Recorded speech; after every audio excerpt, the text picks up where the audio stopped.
In the vast expanse of the Galactic Council chambers, where 1,000 species had gathered to witness what many believed would be humanity's final hour, Ambassador Zarathek of the Veltar Empire stood trembling. Not from fear of the humans, those strange, pink-skinned creatures who had somehow carved out a small corner of space despite their laughably primitive technology, but from the weight of what she was about to propose. The Veltar Armada hung in space just beyond Earth's moon, 50,000 ships strong, each one capable of glassing a planet. The humans had maybe 300 vessels, cobbled together from scrap and stubbornness. It should have been a slaughter. But something was wrong. In the 3 days since the Veltar fleet had arrived, demanding Earth's surrender, not a single human ship had fired. They just waited. And, in that waiting, something had shifted in the cosmic balance that made even the draconic hegemony's war chiefs whisper nervous prayers to their ancestors. "I propose a marriage alliance," Zarathek announced, her voice cutting through the chamber's stunned silence. "I will wed their diplomatic representative to seal a peace treaty between our peoples." The chamber erupted. Marriage to a human? The idea was beyond scandalous, it was insane. Humans were barely classified as sentient by most galactic standards.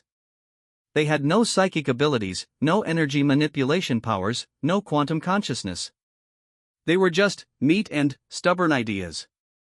But, as Zarathek watched the human ambassador, a quiet man named David Chen who seemed more interested in sketching in a notebook than participating in intergalactic diplomacy, she felt a chill that had nothing to do with the climate controls. Because she had read the classified reports. She knew what had happened to the three empires that had tried to conquer humanity before. She knew about the Krex Dominion's missing battle fleet. She knew about the Hive Collective's inexplicable retreat after achieving orbital superiority. She knew about the Trade Federation's sudden and complete economic collapse following their minor border skirmish with human merchants. And she knew something else that made her willing to sacrifice her own life to prevent this war. Humanity had never, not once in their brief but bloody history among the stars, actually tried to win a fight. Every conflict, every battle, every engagement had been them holding back, playing defense, offering mercy to enemies who had shown them none. And, somehow, that restraint had made them the most feared force in the galaxy. Now, as her own people's fleet prepared to discover what happened when you cornered humans with no choice left, Zarathek made her desperate gambit to save them all from learning why no empire, no matter how powerful, ever dared to fight humanity twice. The wedding ceremony was unlike anything the galaxy had ever witnessed.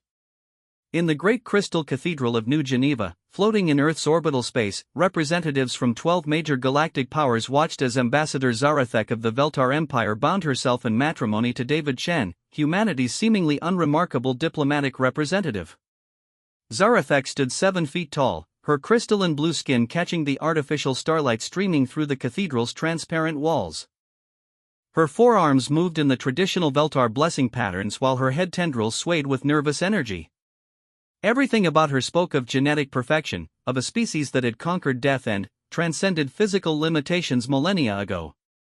Beside her, David Chen looked exactly like what he was, a middle-aged human in a slightly rumpled suit, carrying a worn leather briefcase and the kind of tired smile that suggested he'd rather be anywhere else.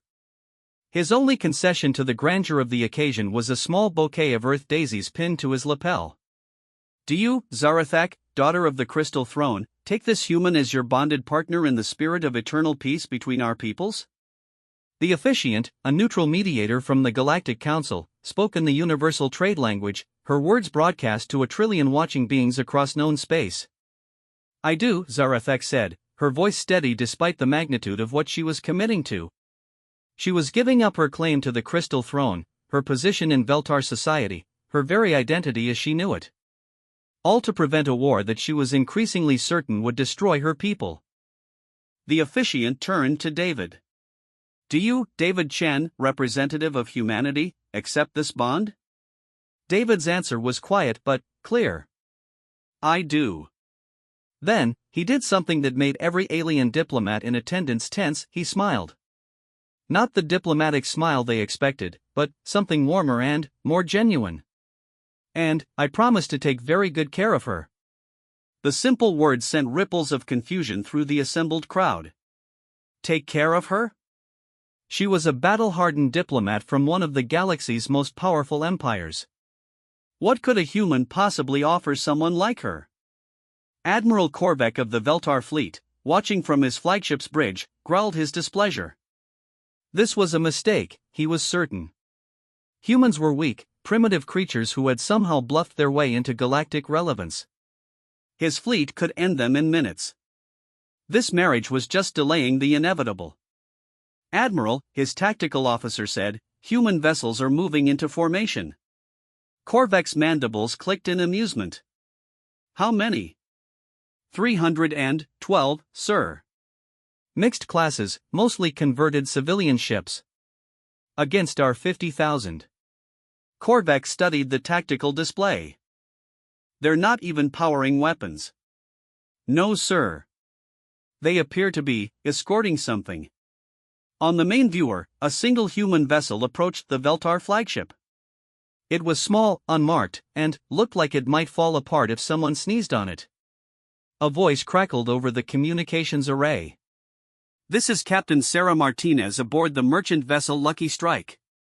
Requesting permission to come aboard for the traditional gift exchange. Korvac's secondary arms gestured dismissively. Tell them we don't accept gifts from prey species. But his communications officer looked confused.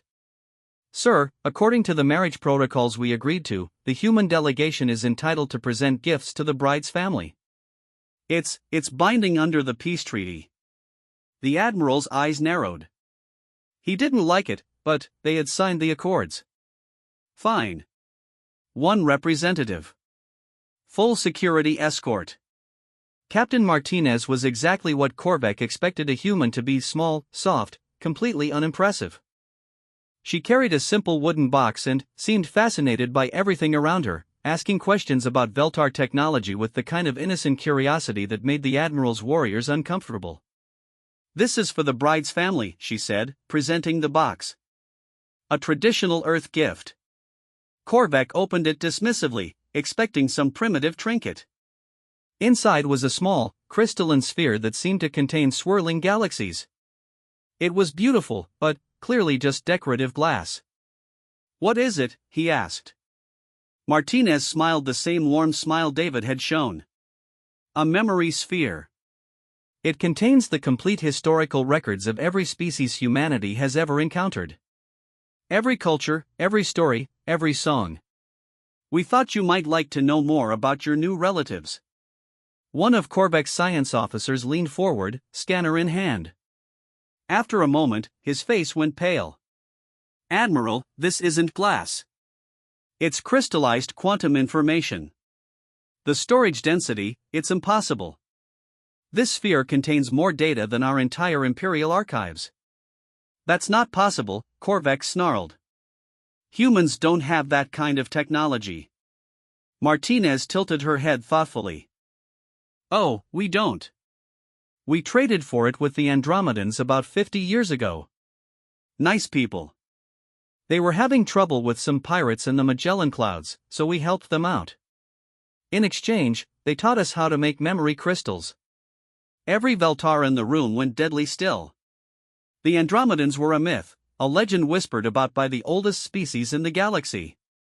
They supposedly existed in the space between galaxies, possessing technology that made gods look like children playing with rocks. The Andromedans don't talk to anyone, Korvac's science officer whispered. They've been silent for millions of years. Well, they talk to us, Martinez said casually. David's actually having dinner with their ambassador next week.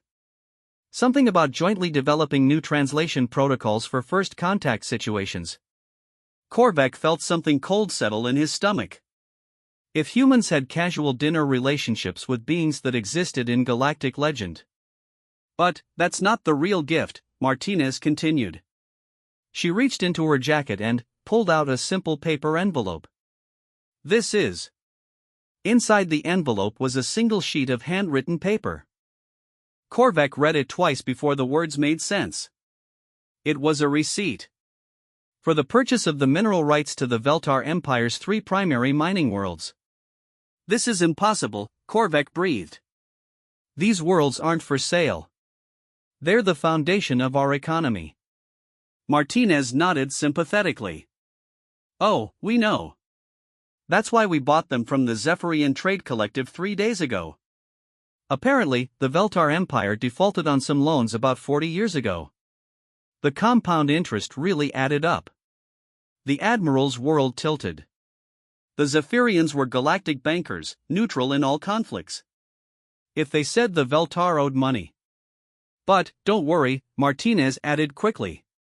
As a wedding gift to the happy couple, humanity is prepared to forgive the debt entirely. We'll transfer the mineral rights back to the Veltar Empire free and clear. The bridge was silent except for the humming of life support systems. Korvac stared at the human woman, the small, soft creature who had just casually revealed that humanity had purchased the economic foundation of his empire as a wedding present. Why, he finally asked. Martinez's expression grew serious for the first time. Because David asked us to make sure his new wife's people would be taken care of. He's very protective of family. Back on the Crystal Cathedral, the wedding ceremony was concluding. As tradition demanded, David and Zarathek exchanged vows in their native languages. When Zarathek spoke in the musical tones of ancient Veltar, the translation came through as formal diplomatic language about unity and peace. But, when David spoke his vows in English, something was different. The universal translators struggled with his words, producing fragments that didn't quite make sense in any alien language. Promise to stand between you and the dark. And, until the stars burn cold. And, they'll have to go through me first. Zarathek's head tendrils went rigid with shock. She understood English. She had studied human languages extensively in preparation for this diplomatic mission. What David had just promised wasn't a marriage vow.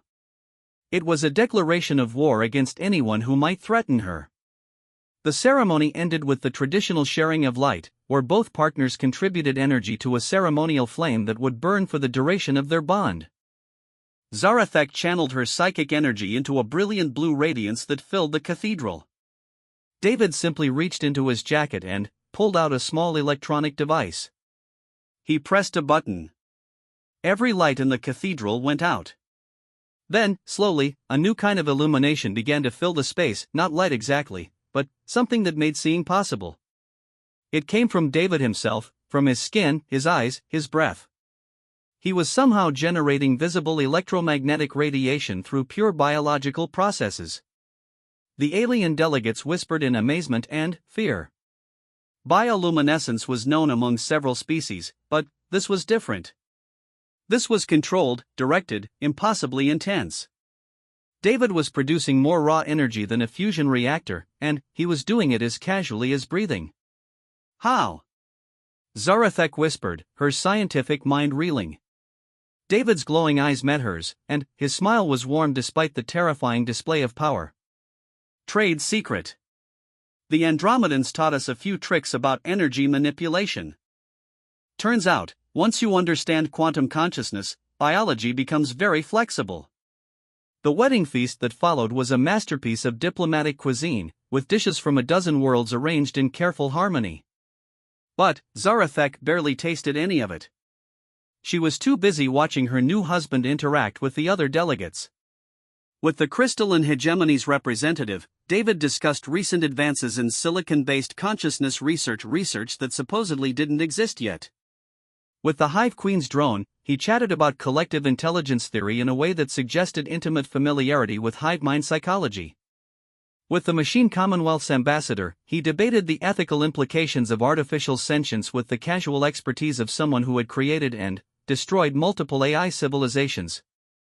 Each conversation revealed another impossible depth to human knowledge. They weren't just familiar with advanced science, they understood it better than the species that had invented it. But it was David's conversation with the Draconic Hegemony's warchief that made Zarathek's blood run cold. Your people are natural warriors, David said, offering the massive reptilian alien a glass of earth wine. We've always admired the draconic martial traditions. Warchief Thakanar, who stood 12 feet tall and could breathe plasma, looked down at the human with barely concealed contempt. Admired? What would soft meat creatures know of war? David's expression didn't change, but something shifted in his posture. Suddenly, the small human seemed larger, more dangerous. we know enough. We've been practicing for about 300,000 years. Practicing? Thakanar's laugh was like grinding stone. You've had space travel for less than 2 centuries. What wars could you have fought? Oh, not space wars, David said quietly. Each other. The simplicity of the statement hung in the air like a blade. Thakanar's reptilian features shifted as he processed the implication. You fought your own species? David nodded. For most of our history, actually. Wars over territory, resources, ideology, religion, access to trade routes, succession disputes, colonial independence, ethnic differences, economic systems, and, sometimes just because we were bored on Tuesday. Thakanar's protective scales began to rise involuntarily. For 300,000 years? Give or take. We got really good at it.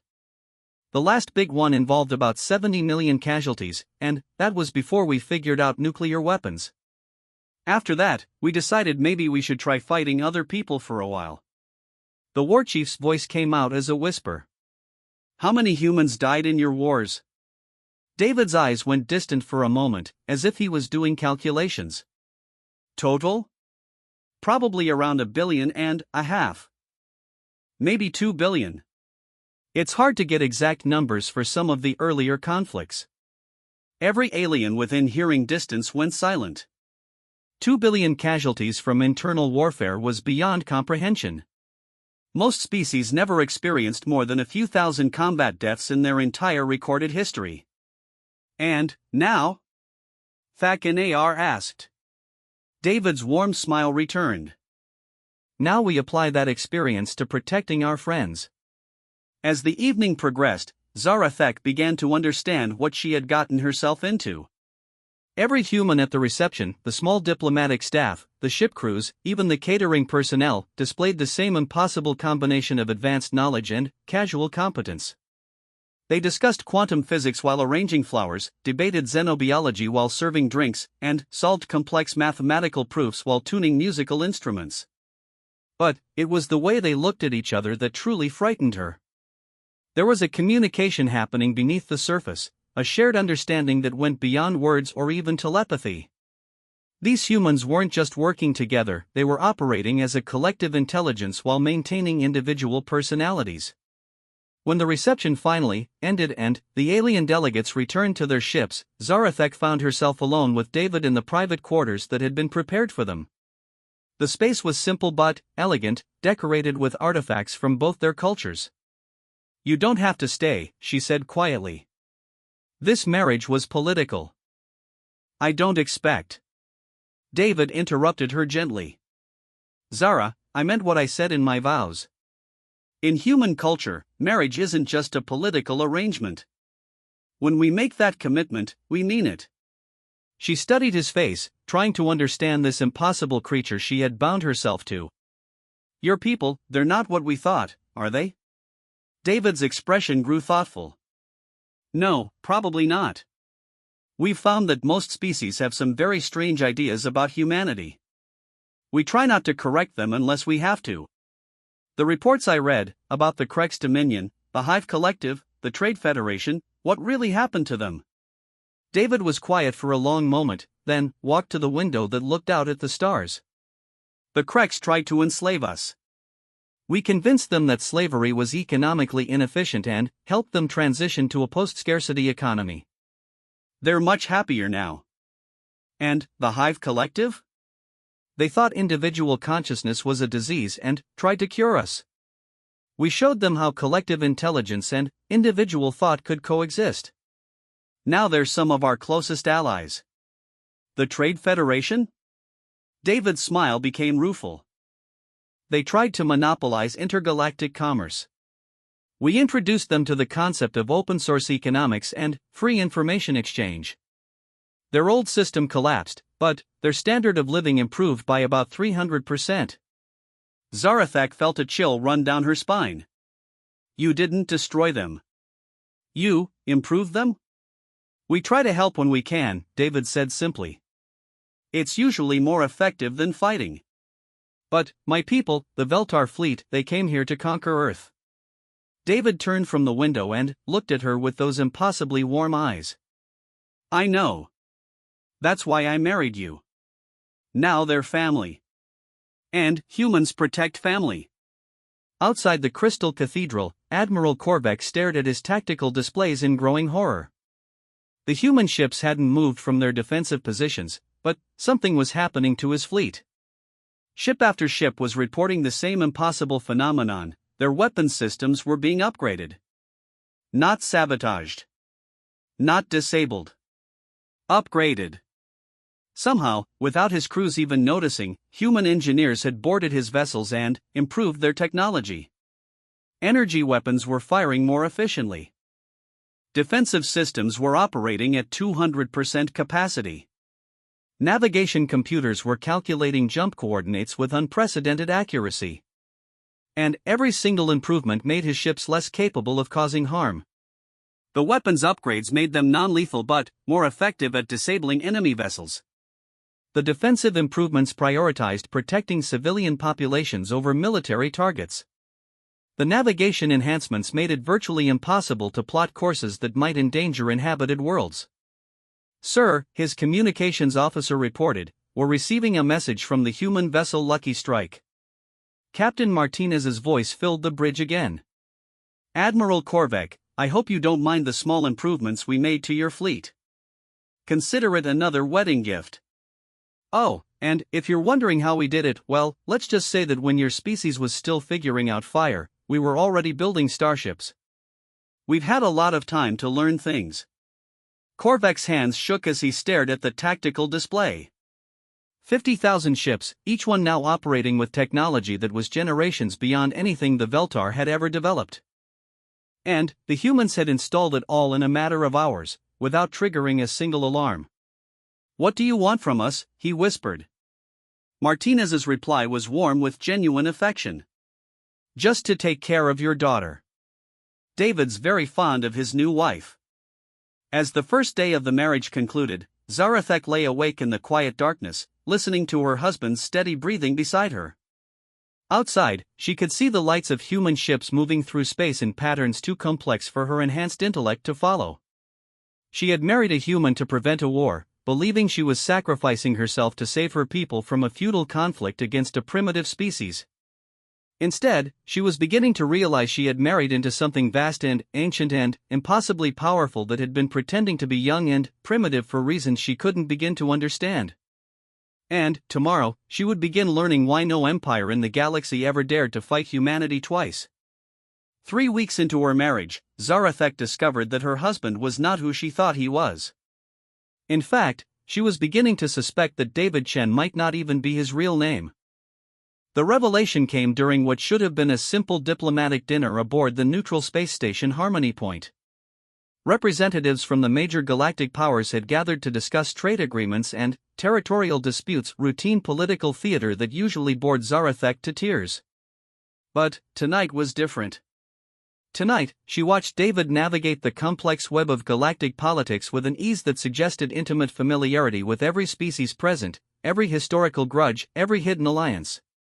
He spoke to the Andromedian ambassador in mathematical concepts that made the ancient beings' crystalline form shimmer with what might have been laughter. He discussed stellar cartography with the Voidwalkers in terms that suggested he had personally mapped their impossible dimensional territories.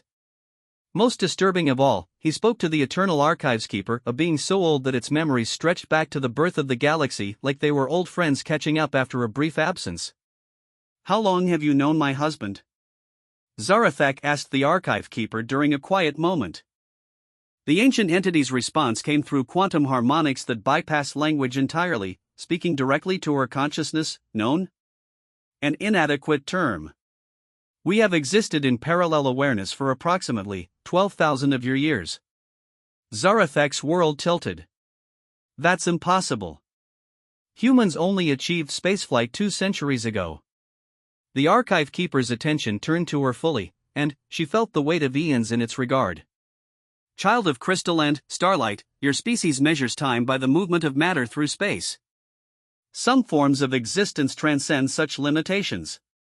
Before she could ask what that meant, David returned from his conversation with the Voidwalkers, carrying 2 glasses of something that sparkled like liquid starlight. "Everything all right?" he asked, handing her the drink. Zarathek studied her husband's face, the same kind eyes, the same slight smile, the same unremarkable human features she had grown familiar with.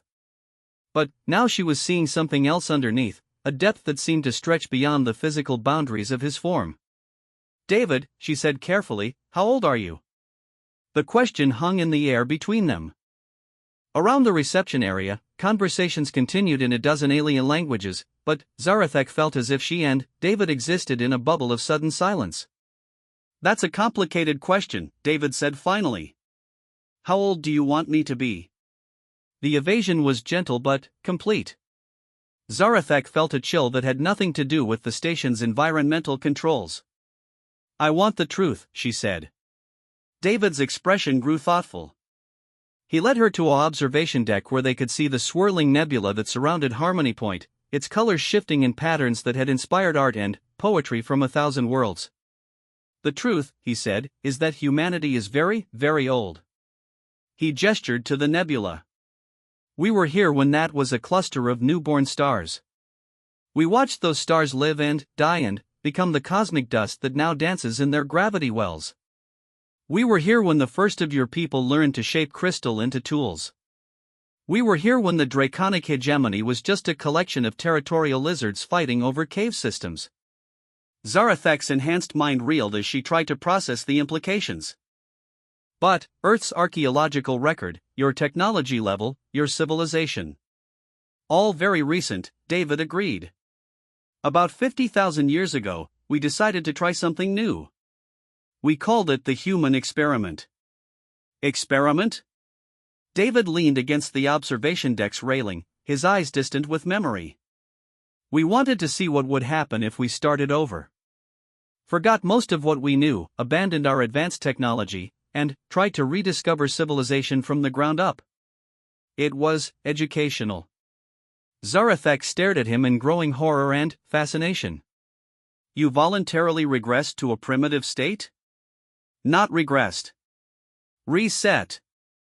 We kept some observers, some keepers of knowledge, but the vast majority of us chose to experience what it was like to be young again. To struggle, to discover, to make mistakes and learn from them." "Why?" David's smile was rueful. "Because we were bored. And because we were becoming something we didn't like. When you've existed for millions of years, when you've solved every problem and conquered every challenge, you start to stagnate. We were turning into the kind of beings who viewed younger species as pets or playthings. We didn't want that." The pieces were beginning to click together in Zarathek's mind. The wars. The constant fighting throughout human history. That wasn't natural. Oh, it was natural. That's what made it so valuable. When you choose to forget your divine nature and experience genuine mortality, you rediscover things like passion, creativity, desperation, and, yes, violence. We learn more about ourselves in 50,000 years of struggling on one small planet than we had in the previous million years of effortless existence. Zarathek felt sick. "But the casualties. 2 billion dead in your wars." David's expression grew pained. "Every single one volunteered. Before the reset, when we still remembered who we were, everyone chose whether to participate in the experiment. Those who died knew they would experience genuine death, no resurrection, no backup consciousness, no safety net. They chose to experience mortality completely. And the others? The ones who survived? We all participated, in one form or another. Some as active players, some as observers, some as guardians making sure the experiment didn't destroy everything. But we all chose to forget our true nature and experience humanity as it developed." Zarathek was quiet for a long time, watching the nebulas dance. When she spoke again, her voice was barely a whisper. "When did you remember?" "The remembering has been gradual. First contact with galactic civilization started triggering memory recovery. Each species we encountered, each challenge we faced, brought back more of what we once were. The process accelerated after we met the Andromedans. They never forgot us, you see. They'd been waiting for us to remember ourselves. And, now? David turned to look at her directly, and, for just a moment, Zarathek saw something vast and ancient looking back at her through his human eyes. Now we're caught between what we were and what we chose to become. The experiment isn't over, but we're starting to remember why we're capable of things that surprise other species. The implications crashed over her like a tidal wave. The Krex Dominion, the Hive Collective, the Trade Federation, you didn't just defeat them. You educated them. We helped them evolve past the point where they needed to be our enemies. It's much easier when you've had a few million years to develop patience and perspective. Zarathek gripped the railing as another realization hit her. My people. The Veltar fleet. You could have destroyed them in seconds. Of course. But why would we? Admiral Korvac and his crews are good people caught up in a political situation that wasn't their fault. They deserved better than to be vaporized for following orders. So instead you upgraded their ships? David's grin was thoroughly human despite everything else. We gave them technology that will keep them safe and make them better at their jobs while making it impossible for them to commit atrocities. In about 6 months, Admiral Korvac is going to realize that his failed conquest of Earth has somehow resulted in the most advanced fleet in Veltar history. He'll be promoted to Grand Admiral and spend the rest of his career wondering why humans make such terrifyingly effective allies. The scope of humanity's manipulation was breathtaking. You've been steering galactic civilization. Gently. Carefully. We learned patience during the experiment. Force creates resistance, but the right nudge at the right moment can guide an entire civilization towards something better. A new thought occurred to her, more terrifying than all the rest. David, what am I to you? Am I just another experiment? David turned to face her fully, and his expression was entirely human, vulnerable, uncertain, hopeful. You're my wife. Nothing about that is an experiment. But you chose me for political reasons. To prevent a war. I chose you because I fell in love with you the moment you stood up in the Galactic Council and proposed marriage to save your people. I chose you because in that moment, you displayed the kind of courage and selflessness that humanity spent 50,000 years learning to value. I chose you because you reminded me why the human experiment was worth it in the first place. Zarathek searched his face for deception and found none. But I'm not human. I'm not part of your ancient species. I'm just. You're yourself. Beautiful, brilliant, brave. Species isn't what makes someone worth loving. Before she could respond, an alarm began echoing through the station. Emergency lights bathed the observation deck in crimson as the station's AI announced, all delegates to emergency positions. Unidentified vessels approaching at combat speed. Through the observation windows, they could see ships emerging from hyperspace, sleek, dark vessels that seemed to absorb light rather than reflect it. Zarathek recognized them immediately. Shadow Fleet, she breathed. But they're supposed to be extinct. The Shadow Fleet was a legend, a nightmare from the early days of galactic civilization.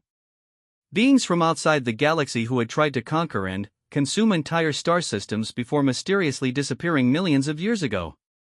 If they were returning now. How many ships? David asked, his voice calm despite the chaos erupting around them. Zarathek checked her personal scanner.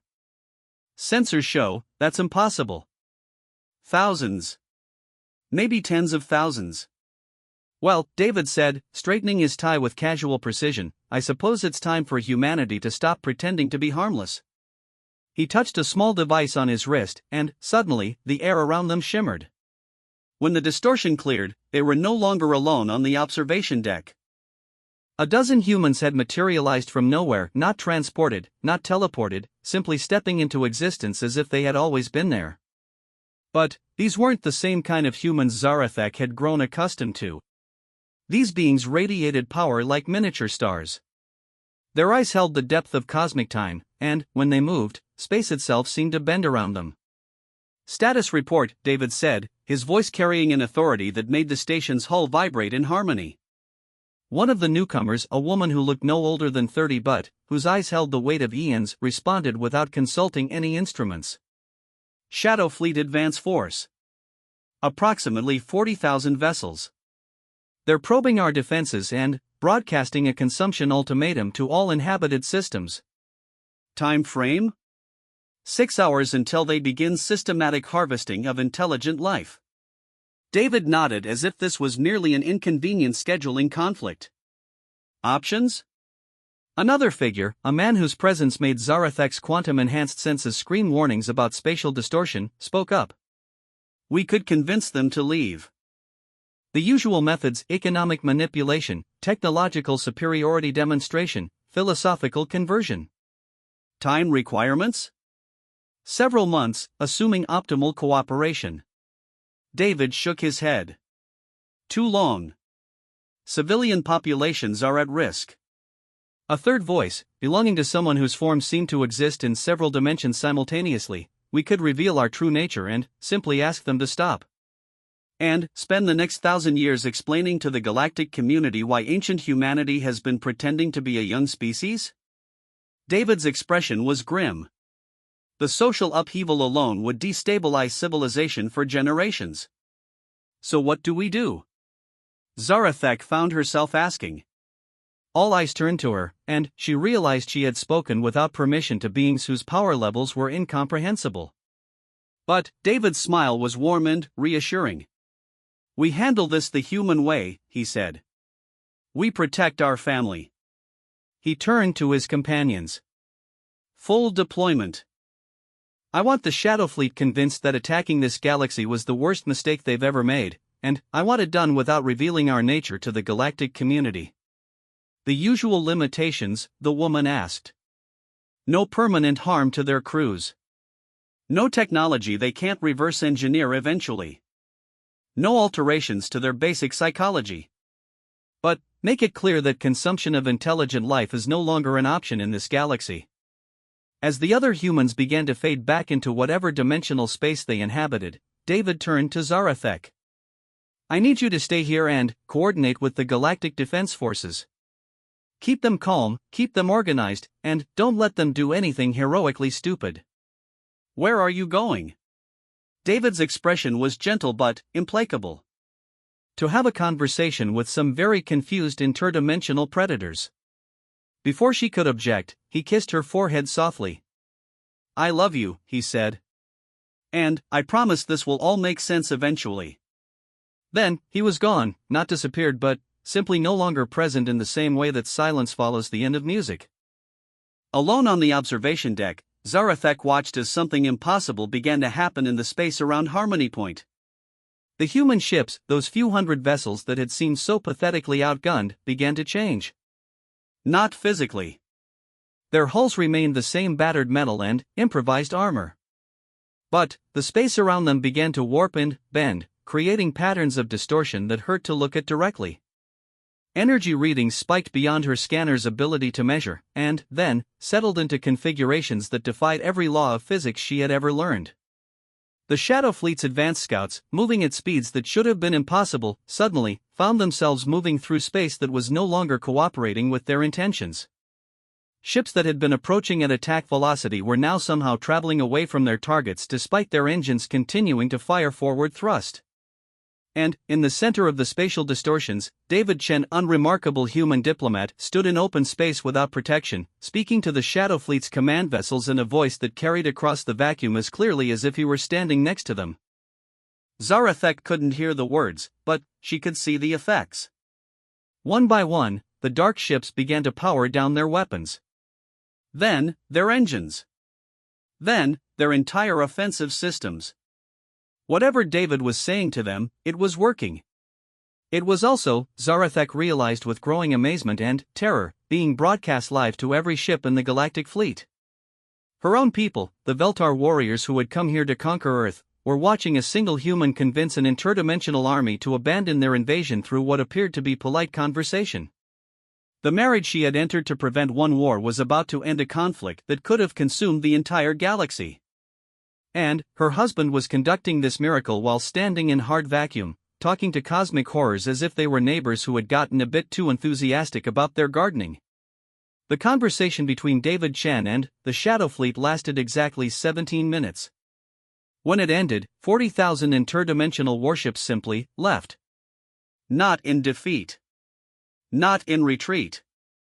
They departed with what could only be described as apologetic haste, broadcasting messages of gratitude and promises to reconsider their approach to resource acquisition before vanishing back into whatever dark space they had emerged from. Zarathak watched from the observation deck of Harmony Point as the impossible became routine. Her husband, who moments before had been standing in hard vacuum conducting diplomatic negotiations with cosmic predators, now materialized beside her as casually as stepping through a doorway. "How?" she whispered. David straightened his jacket and checked his watch as if he had just returned from a particularly mundane business meeting. "I explained the situation to them. They're not evil, just limited in their perspective. They've been operating under the assumption that intelligence is rare and, therefore, acceptable to consume for sustenance. Once they learned how common sentient life actually is, and how many species have developed beyond the need for aggressive resource extraction, they agreed to explore alternative approaches." "You convinced an army of interdimensional locusts to become vegetarians?" "More or less. They're actually quite reasonable once you get past the whole we devour civilization's first impression." Around them, the emergency alarms had fallen silent. Through the station's communication systems, they could hear the confused but relieved chatter of galactic defense forces trying to understand what had just happened. "Veltar command to all ships, the Shadow Fleet has withdrawn. Repeat, threat has been neutralized. Draconic hegemony forces reporting all clear. Unknown how conflict was resolved. Machine Commonwealth vessels requesting explanation for observed spacetime distortions around human ships." Admiral Korvek's voice cut through the chatter. "Human vessels, please explain your tactical capabilities for our after-action reports." David touched his communication device. "Admiral Korvek, this is David Chen. I'm afraid the details are classified, but I can tell you that the Shadow Fleet realized they were operating under some misconceptions about galactic civilization. We helped clarify a few points." The silence that followed was filled with the kind of respectful terror that Zarathak was beginning to recognize as the standard response to human diplomatic intervention. Finally, Admiral Korvek's voice returned, carefully controlled. "Mr. Chen, with respect, our sensors recorded spatial distortions that suggest technology levels beyond our current understanding of physics." "That's not inaccurate," David replied pleasantly. "But don't worry about it. The situation is resolved, no one was harmed, and normal spacetime should resume behaving predictably within the hour." "Normal spacetime," Zarathak repeated faintly. "You were manipulating spacetime. Just local adjustments. Nothing dramatic." Before she could process that statement, another presence materialized on the observation deck. It was the same woman who had appeared during the crisis briefing, but now her power was carefully contained, making her seem almost ordinarily human. "Status report, Commander Chen," she said with crisp military precision. "Commander?" Zarathak filed the detail away for later analysis.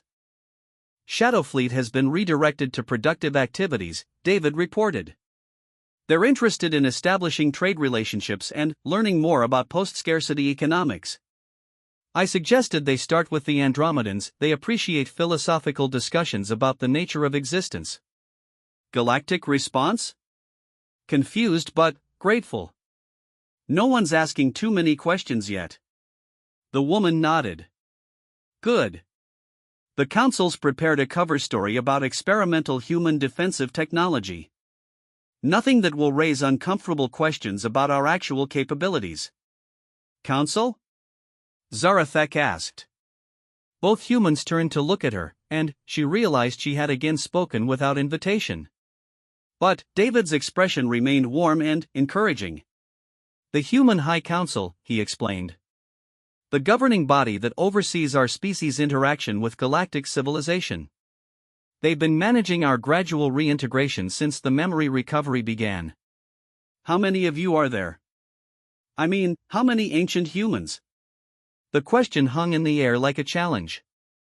David exchanged a glance with his companion before answering. All of us, he said simply. The words hit Zarathak like a physical blow. All of you? Every human currently alive is a participant in the human experiment. Some remember more than others, some have recovered more of their original capabilities, but we're all part of the same ancient species that chose to experience mortality and rediscover what it means to be genuinely alive. The implications were staggering. Every human ship captain, every diplomat, every merchant trader. All ancient beings pretending to be young for the sake of philosophical exploration, the woman confirmed. Though pretending isn't quite accurate. We genuinely experienced mortality, growth, learning, death. The experiment was real. We simply chose to remember who we were once it was complete. Zarathak leaned against the observation deck railing, feeling dizzy despite her enhanced physiology. The economic manipulation of the Veltar mining rights, the technological upgrades to our fleet, the casual relationships with species that are supposed to be mythological. All expressions of our original nature, David said. We've had millions of years to develop patience, perspective, and the kind of technological mastery that makes most problems solvable through creative application of physics. But why maintain the deception? Why not reveal what you are? The woman, who still hadn't introduced herself, answered that question. Because galactic civilization isn't ready for the truth. If the younger species learned that humanity predates most of their star systems, that we've been gently guiding galactic development for millennia, the psychological impact would be devastating.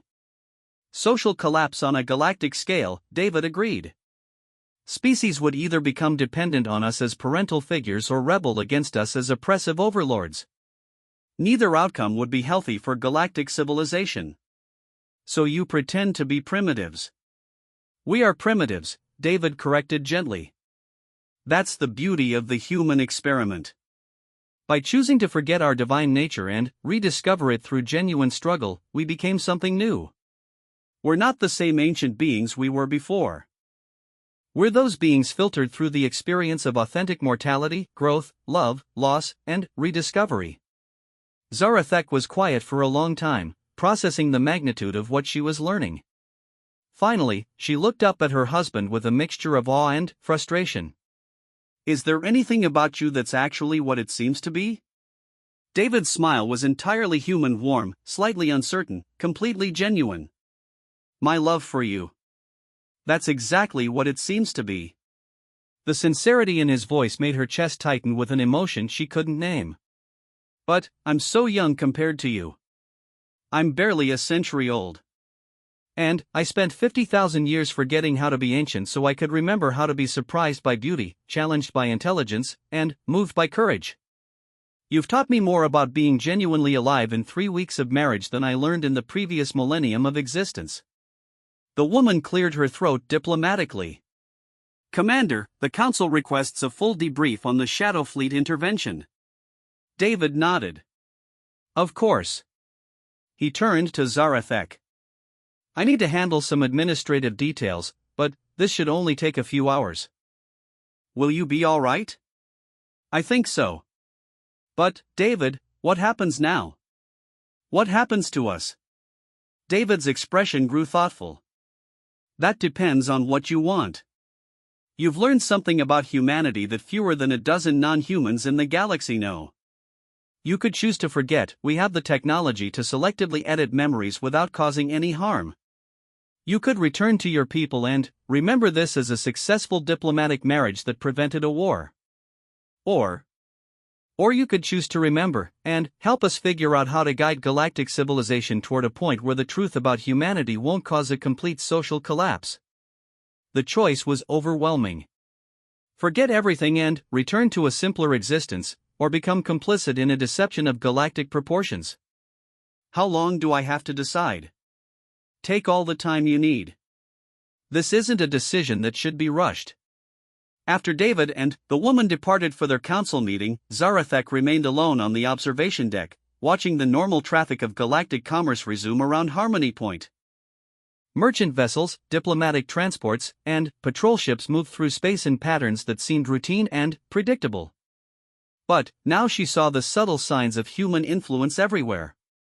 Trade routes that encouraged peaceful interaction between traditionally hostile species. Defense formations that prioritized protecting civilian populations over strategic advantage. Communication protocols that fostered understanding rather than dominance. Humanity wasn't just participating in galactic civilization, they were quietly, patiently, lovingly nurturing it towards something better. Her contemplation was interrupted by the arrival of Admiral Korvac, who had apparently come to Harmony Point to personally thank the human diplomatic mission for their intervention. Zarathek watched through the observation windows as the massive Veltar commander spoke with Captain Martinez and other human representatives. What struck her wasn't the conversation itself, but the body language. Admiral Korvac, a warrior who had commanded respect through strength and intimidation for centuries, was speaking to the humans with the careful deference of a student addressing respected teachers. And the humans were responding with the kind of gentle patience that suggested they were accustomed to guiding the development of younger beings. It was, Zarathek realized, exactly the kind of interaction you might expect between wise parents and beloved children who were still learning how to navigate a complex universe. The thought sent a chill through her crystalline spine. How many other species had experienced this same gradual realization? How many other first contact scenarios had actually been humanity gently introducing themselves to civilizations they had been watching develop for millennia? Her personal communication device chimed with an incoming message. The sender was listed as Andromedian Cultural Exchange, but when she opened it, the content was pure mathematics, quantum equations that described consciousness patterns across dimensional boundaries. She was still puzzling over the equations when their meaning suddenly became clear. It wasn't a message about consciousness patterns. It was a demonstration of consciousness patterns. The Andromedian ambassador was showing her how to perceive the true nature of the beings around her. With her enhanced perception recalibrated by the mathematical framework, Zarathek looked out at the space around Harmony Point and nearly gasped aloud. Every human ship, every human crew member, every human diplomat blazed with contained energy signatures that dwarfed anything she had ever encountered. They weren't hiding their power, they were compressing it, folding it into dimensions that didn't interfere with normal spacetime, expressing just enough to accomplish their goals without terrifying everyone around them. It was like watching gods play at being mortals while trying not to accidentally break reality through casual use of their natural abilities. But, more than that, she could see the connections between them, quantum entanglement patterns that suggested every human was simultaneously an individual consciousness and part of a vast collective intelligence that spanned dimensions. They weren't just an ancient species pretending to be young. They were a transcendent civilization that had chosen to experience limitation and rediscovered infinite possibility through the journey. The implications were beautiful and terrifying in equal measure. When David returned from his council meeting, he found her still staring out at the human ships with her enhanced perception active. "You can see us now," he said simply. "The Andromedians taught me how to look properly." She turned to face him, seeing him clearly for the first time. The containment patterns around his consciousness were so elegant they qualified as art, holding power that could reshape galaxies while maintaining the appearance of an ordinary human diplomat. "You're magnificent." David's human expression grew embarrassed. "We're what we've always been. We just forgot for a while, then remembered in a new way. And you chose me. Out of all the beings in the galaxy, you chose to marry someone who's essentially an infant compared to your actual age. I chose you because you're brave enough to sacrifice everything to protect the people you love, intelligent enough to keep growing and changing, and beautiful enough to remind me why existence is worth celebrating." David stepped closer, and his presence felt warm and safe despite the cosmic forces contained within his human form. "Age is just time past. What matters is what you do with the time you have." Zarathek was quiet for a moment, then made her decision. "I want to remember," she said. "I want to help. And I want to understand why no empire ever fights humanity twice." David's smile lit up his human features with joy that felt genuinely mortal despite his ancient nature. "That last one's easy to explain. Fighting us once teaches species that conflict with humanity doesn't end with victory or defeat.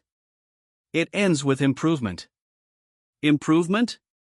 Every species that's ever tried to conquer us has ended up becoming a better version of themselves. The Krex discovered post-scarcity economics. The Hive learned individual expression within collective harmony. The Trade Federation found open-source cooperation. Your own people are about to experience a technological and cultural renaissance that will make them one of the most advanced civilizations in the galaxy. And they never connected to their conflict with humanity? They think they earned it through their own growth and development. Which is true, in a sense, we just provided the right circumstances and gentle encouragement. No one likes feeling manipulated, but everyone enjoys becoming their best possible self. Zarathek thought about Admiral Korvek, about the upgraded ships and the improved technology, about the way her people would inevitably interpret their failed conquest as the beginning of a new golden age. That's why no one fights you twice, she realized. Because the first fight transforms them into the kind of people who would never choose to fight you again. Exactly. David reached out and took her hand, his human fingers intertwining with her crystalline ones. We learned during our mortal experiment that the most powerful force in the universe isn't destruction or domination. It's the capacity to help others become who they're meant to be. As they stood together watching the stars through the observation windows, Zarathek felt the weight and wonder of the secret she now carried. She was married to a god who had chosen to experience mortality, part of a conspiracy of ancient beings dedicated to nurturing galactic civilization toward wisdom and peace. It was, she thought, exactly the kind of impossible love story that could only happen once in the lifetime of a galaxy. And, tomorrow, she would begin learning how to help write the next chapter of that story, one gentle nudge toward wisdom at a time.